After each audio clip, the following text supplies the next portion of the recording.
Travel করার সময় মোবাইলকে চুরি হওয়ার হাত থেকে বাঁচানোর উপায়। প্রথমে যেতে হবে অ্যাপ স্টোরে, গিয়ে সার্চ করতে হবে অ্যান্টি থেফট।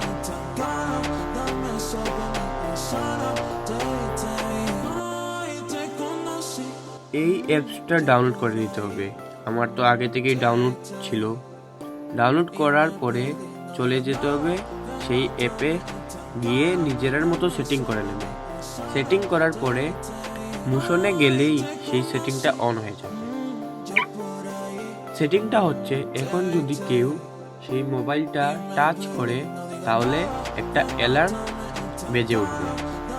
অ্যালার্ম ততক্ষণ বাজবে যতক্ষণ পাসওয়ার্ড ঢালা হবে না। চলো দেখি। Alarm password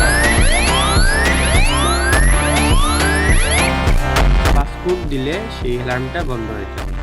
thank you, follow for next video.